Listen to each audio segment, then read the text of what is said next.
What's up, everybody? It's Nima, and I'm going to take a break from Final Fantasy VII Crisis Core Reunion long enough to make a video for you guys because I wanted to let you know something you might not be aware of. Well, very early on in my YouTube career, about a year ago, I had made a video talking about how game companies just don't want our money, it seems, especially as Switch fans. This was namely because the Final Fantasy 1 through 6 pixel remasters were only coming out on PC and mobile, and I was complaining about Genshin Impact not coming to the Switch. And I gotta be honest, I don't think Genshin Impact is ever gonna come to the Switch. And if it does, I don't think it's gonna take off like they think it does. Because for some reason they do that to us. Like Fall Guys or anything like that that could easily be ported over to the Switch. When they do finally do it, it's only, 2-3 years after anyone gives a crap about it. And then they're like, well, I don't know why it didn't work on the Switch. It's like, I don't know, maybe that's the same reason why we don't use opium to go to bed anymore. We've moved on. We've come up with better solutions.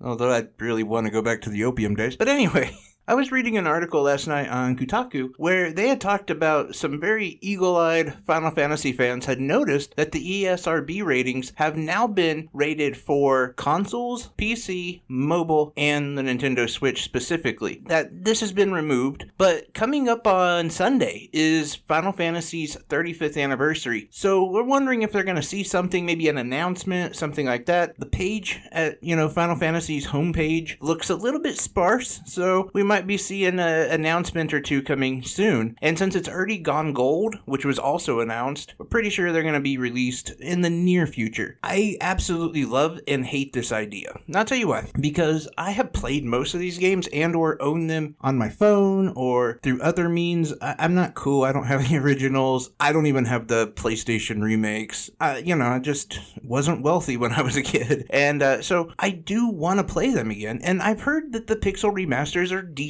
Like, I've heard some people say, well, I prefer the original. I personally don't care. Like, I don't have an emotional attachment to any of them except for Final Fantasy IV. The Final Fantasy IV may be my favorite game of all time. And it's up there with a few. There's a few others that might challenge it, but I absolutely loved Final Fantasy IV, which is crazy because I played it only I'm gonna say 5 years ago. It wasn't that long ago. My son was born. But I fell in love with the game. I absolutely adored it. So I definitely want to buy that one. I've never actually beaten Final Fantasy VI. I know. In fact, looking into it, I never even got that far into it. As well as, Final Fantasy II looks really cool. So, there's so many of them that look cool, but I'm guessing at the bare minimum, they're going to be $19.99 a piece. So, yeah, you can figure that out. I spent $120 on remastered games. I don't know, man.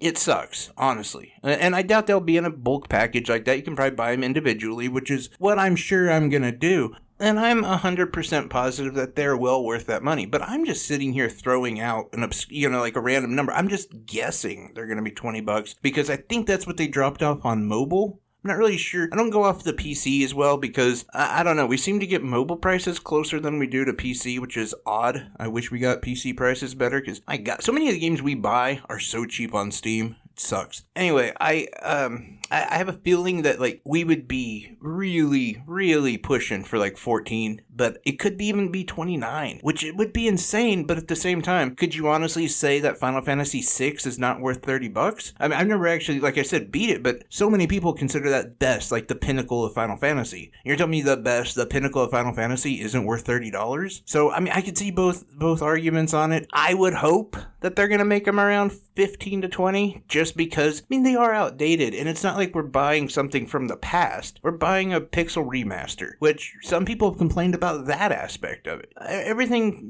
can be broken down for good and bad, but ultimately, I think it's a pretty good deal. I'm pretty excited for it. There's at least a couple games that I'm definitely going to buy, and there's going to be a bunch that I agonize over purchasing. And at the end of the day, I'm probably going to end up owning them all. And they're going to make a new Switch console, and they won't port over to the new Switch console. I'm sure that's what's going to happen, because that's what happens to me and what happens through Nintendo most of the time. But no, I don't know. I'm just kind of curious what you guys' thoughts are. I think it's funny that we're about a year and a half after I had a little, immature rant about them not not doing it, and no, they're finally going to do it. You know, I'm sure it's going to be 2023 before they drop, but I don't know. I just kind of want to hear your thoughts and see what you guys think about it. I think it's cool news that we will probably be finally getting the 1st through 6th Final Fantasies dropping on the Nintendo Switch in the very near future. But again, like I said, comment down below. Let me know. Like always, guys, I'm wishing you health, wealth, and above all, I hope you're truly happy because you make me happy. And if you haven't been playing Final Fantasy VII Crisis Core, you definitely should. Like, this game, I'm going to give a first thoughts, impressions kind of video coming soon. It's so good. So good. Anyway, take care, everyone. Bye-bye.